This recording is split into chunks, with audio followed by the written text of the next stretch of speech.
Assalamualaikum warahmatullahi wabarakatuh. Apa kabar teman-teman penikmat cerita horor dimanapun berada? Saya selalu berdoa semoga semua teman-teman selalu diberi kesehatan dan dimudahkan dalam segala urusan. Amin. Sekarang kami akan membagikan kisah horor dan mistis tentang pendakian gunung. Ini dia kisahnya. Di dalam rumah yang tergolong besar itu, kami disambut oleh seorang wanita cantik yang nampaknya umurnya tidak terpaut jauh dari Mas Irwan. Ini Mbak Lis, istrinya Mas Irwan, terang gundil. Senyum yang tergurat di wajahnya begitu indah, sedap dipandang. Tangannya ia rapatkan tepat di depan dadanya yang ditutupi oleh kerudung panjang itu. Menyalami kami dari kejauhan. Ibang dan Kucai yang mempunyai sifat yang sama, yaitu menyukai wanita cantik, tidak mengalihkan pandangannya sedikit pun dari Mbak Lis. Mata cok. Gundil dengan cekatan mengusap keras wajah mereka berdua dengan telapak tangannya. Kami dipersilakan duduk di ruang AC. Ruangan membuat kami dapat membedakan secara jelas hawa dari luar rumah dengan di dalam rumah. Sejuk dan membuat nyaman. Nak, bawain minum dari dapur sini, teriak Mbak Lis ke arah sebuah kamar yang berada tepat di samping ruang tamu. Iya Bu, terdengar suara lembut seorang perempuan dari kamar itu. Suara yang bagaikan nyanyian merdu seorang diva. Dengan cekatan, Ibang dan Kucai bersiap mengawasi siapapun yang keluar dari kamar itu. Sesekali mereka saling melempar senyuman dan saling sikut. Urusan wanita memang merekalah yang paling cekatan. Engsel pintu kamar terdengar ada yang membukanya dengan perlahan. Matanya tertuju ke arah pintu itu memastikan siapa yang keluar. Ada Om Gugun. Suara lembut yang disertai senyuman itu ternyata datang dari seorang wanita yang 2 kali lipat lebih cantik dari Mbak Lis. Rambutnya yang diikat berkulit putih seakan tak pernah disentuh oleh sinar matahari. Sedikit bulu halus di tepian wajahnya membuat setiap gerak-geriknya memberi makna keindahan. Apalagi ditambah tai lalat yang menghiasi pipi kanannya. Ditunjang dengan bentuk wajahnya yang oval dan bentuk tubuh yang ideal. Bagiku, dia adalah sosok wanita yang sempurna. Siapapun laki-laki yang meminangnya kelak, dia adalah laki-laki yang sangat beruntung. Dapat kupastikan, Ibang dan Kucai terlihat kegirangan. Mereka seperti menemukan harta melimpah yang jauh terpendam di dalam bumi. Hai Niken, maaf ya gak ngabarin kamu sebelumnya. Gundil menyapa wanita itu. Kenalin, itu anak saya Niken, ujar Mbak Lis. Ibang dan Kucai beranjak dari duduknya, berebutan menyalami Niken. Berbahaya kalau lama-lama di sini. Bisa-bisa si Ibang sama si Kucai gak jadi muncak. Bang, Cai, duduk ganteng, pintaku. Tahi lalat yang ikut terbawa oleh senyuman di pipi Niken, kuakui. Memang semakin menambah aura kecantikannya. Setelah menyalami Ibang dan Kucai, Niken kemudian berjalan menuju belakang rumah. Niken masih sekolah, Mbak? Tanyaku. Iya, dia masih kelas 2 SMA, jawab Mbak Lis. Pasti di sekolahnya jadi incaran banyak lelaki ya, Mbak? Celutukan Ibang membuat Mbak Lis tersenyum. Iya dong, kayak mamanya dulu jadi incaran para cowok di kampus. Mas Irwan menimpali kami sambil menuruni tangga. Mendengar pengakuan itu, Mbak Lis tersipu malu. Udah Mas siapin 1 kamar di atas, Teman kami yang cewek tidur sama Niken aja ya, ucap Mas Irwan kepada Gundil. Semua tas simpen di gudang aja, masih banyak yang kosong kok, terusnya seraya duduk di samping Mbak Lis. Sejurus kemudian datanglah Niken dengan membawakan kami minuman. Reaksi Ibang dan Kucai tak bisa dielakkan, membuat mereka berdua tetap dengan keterpesonaannya kepada Niken. Maafin teman-teman saya, Mas. Gundil mungkin merasa risih dengan kelakuan Ibang dan Kucai. Mas Irwan menanggapinya hanya mengangguk sambil tersenyum setelah melaksanakan tugasnya. Niken kembali ke kamarnya. Sesampainya Niken di dalam kamarnya, Ibang mengingatkan yang lain dengan pesan yang disampaikan Mbok Irah. Bau busuk itu harus segera dihilangkan. Oh iya, ingat pesan wanita yang kita temui di Prambanan? Kita harus mandi, serunya. Aku tidak langsung menuruti perintahnya itu. Aku meminta Ibang dan yang lainnya terlebih dahulu membersihkan diri di dalam kamar mandi. Aku beralasan ingin memindahkan dulu barang-barang ke dalam gudang dan merapikannya. Padahal aku ingin segera ke kamar untuk beristirahat sejenak. Aku, Gundil, dan Yoyo segera menuju gudang untuk menyimpan semua carrier yang kami bawa. Gudang itu berada di bagian belakang rumah, tepat di depan pintu masuknya. Terdapat sebuah meja makan dan kitchen set. Gudang itu bukan seperti apa yang aku bayangkan sebelumnya. Gelap, pengap, penuh debu. Gudang ini layaknya kamar biasa. Pencahayaan yang baik, sirkulasi udara yang baik, karena terdapat sebuah jendela yang langsung mengarah ke halaman belakang yang ditanami banyak pepohonan. Dan sedikit sekali debu yang terdapat di sana. Mbak Lis rajin banget bersihin ruangan ini, pikirku. Gudang ini hanya menyimpan beberapa barang yang sudah tidak terpakai, seperti sepeda, printer, dan perabotan yang lainnya. Memang masih banyak celah kosong yang terdapat di sana, sehingga aku dapat leluasa menyimpan 8 carrier di ruangan itu. Terdengar jelas suara guyuran air dan senandung cinta dari Ibang di kamar mandi yang berada tepat di samping gudang. Aku kembali menutup pintu gudang supaya tak terlalu banyak debu yang masuk. Aku dituntun oleh Gundil ke lantai 2 melewati tangga. Berbelok dekat ruang tamu. Kami menaiki tangga itu lalu belok kanan dan sampai tepat di ruangan keluarga. Di sana terdapat sebuah karpet dan televisi LED yang terpajang di dinding.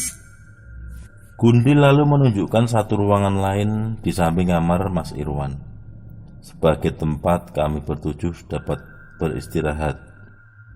Kamar yang belum ada kasurnya sama sekali, kecuali hanya dihiasi oleh satu lemari baju dan meja TV di dalamnya. Kamar itu beriringan dengan balkon, mempunyai 2 jendela berbeda sisi, yang tepat mengarah keluar dan satunya lagi mengarahkan ke balkon. Satu langkah kaki dari tangga terdengar buru-buru. Kulihat itu Yoyo yang sedikit tergesa-gesa menuju kamar yang kami tepati. Yoyo menyusulku dan Gundil. Si Ibang lama banget mandinya, tegasnya. Tak lama Kucai pun turut menyusul Yoyo ke kamar atas. Capek pengen rebahan dulu, ucap Kucai dengan malas. Lidahku sudah terasa semakin kecut, membuatku ingin segera merasakan nikmatnya sebatang rokok.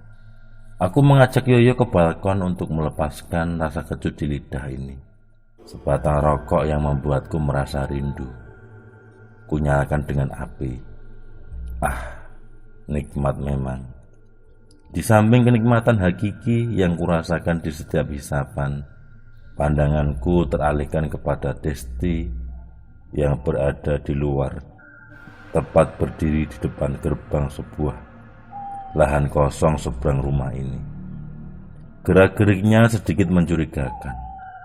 Dia seperti melihat sesuatu ke arah sana. Ingin kusahuti dia, tapi Mulki lebih cekatan, mengajaknya masuk kembali ke dalam rumah. Kenikmatan itu tak terasa menemaniku hingga senja tiba. Kembali, kulihat dari balkon, Desti keluar seorang diri untuk menghampiri lahan kosong itu. Lagi-lagi tak lama berselang, Mulki membawa Desti kembali ke dalam rumah. Mau kemana yo? Aku melihat Yoyo yang membuang rokoknya di tempat sampah yang berada di balkon.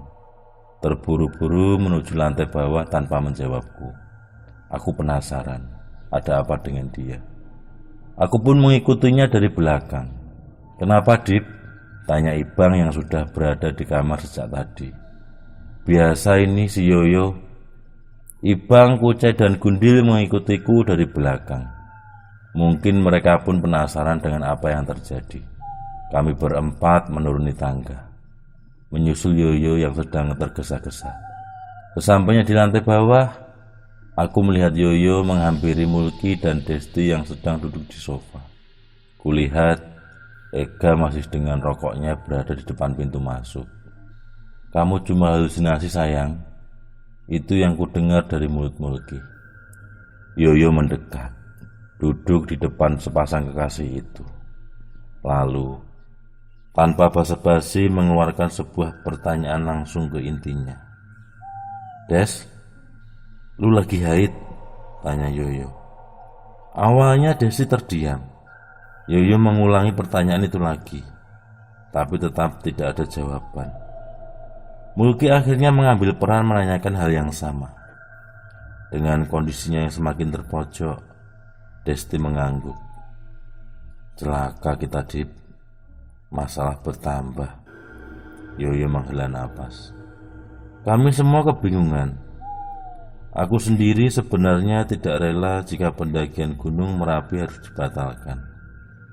Di satu sisi, aku tidak mau kualat menghadapi mistos yang mendaki bersama orang yang sedang haid. Di sisi lain, aku ingin tetap mendaki Gunung Merapi. Bisa saja kami tetap melakukan pendakian, asalkan Desi tetap tinggal di rumah Mas Irwan. Des, gimana kalau tetap di sini aja? Kita lanjut mendaki. Paling Sabtu siang juga pulang usulku. Desti menatapku dengan tajam. Gak mau. Gue juga pengen ngerasain mendaki Merapi bareng kalian. Tapi lu lagi haid, Des. Pokoknya gua tetap pengen ke sana. Mulki berusaha mendinginkan suasana dan mengambil alih keadaan. Dia terus membujuk kekasihnya itu supaya tidak ikut mendaki. Akan tetapi bukannya semakin luluh, Desti malah semakin berontak dan mengancam akan memutuskan hubungannya dengan Mulki. Jika dia tidak diizinkan untuk mendaki, Mulki tidak bisa berbuat apa-apa lagi. Yang dia bisa hanya terpaksa menuruti kemauan Desti. Ega kulihat masuk ke dalam rumah. Dengan santainya dia berkata, lagi-lagi percaya mitos. Biarin aja si Desti ikut. Dia nggak akan kenapa-kenapa kok. Yoyo angkat bicara, mendebat ucapan yang dikeluarkan oleh Ega. Namun, Ega tetap dengan pendiriannya. Dia terus ngotot ingin membawa Desti ikut, seakan dia ingin membuktikan kalau mitos itu tidak ada. Bahkan sesekali Ega mengeluarkan kata-kata kasarnya kepada Yoyo. Ibang yang sedari tadi kulihat dia memperhatikan gerak-gerik Ega, akhirnya mengambil tindakan. Ia melayangkan pukulannya tepat di pipi Ega sebelah kiri. Ega terpental. Jelas anak egois itu dipukul oleh pendekar silat. Emang bangsat lu ya, hargain Yoyo, teriak Ibang sambil menunjuk Ega. Lu ini emang mau cari masalah ya? Ucai menghampiri Ega yang tergelepar di lantai, menarik kerah bajunya, seakan ingin mengambil bagiannya mengajar Ega. Aku segera memisahkan mereka dan meredakan suasana. Aku tak mau pendakian ini tercoreng oleh sebuah keegoisan. Mas Irwan, yang berlari menghampiri kami setelah menutup pintu gudang, ikut melerai perseteruan itu. Semua orang rumah, Mbak Lis dan Niken pun keluar dari kamar. Mas Irwan mempertanyakan keadaan. Lantas aku jelaskan sedetail mungkin. Mas Irwan pun mengerti dan memang semenjak dia menjemput kami di Candi Prambanan, Mas Irwan sudah merasa ada yang tidak beres dengan Desti. Karena melihat Desti yang bersikukuh nanti malam, Mas Irwan akan memanggil salah satu sesepuh setempat yang juga tetangganya, yang mengerti seputar hal mistis, untuk membujuk Desti. Matahari semakin tenggelam. Mas Irwan meminta kami untuk segera bersiap melaksanakan sholat maghrib. Sore itu kami semua beranjak ke kamar.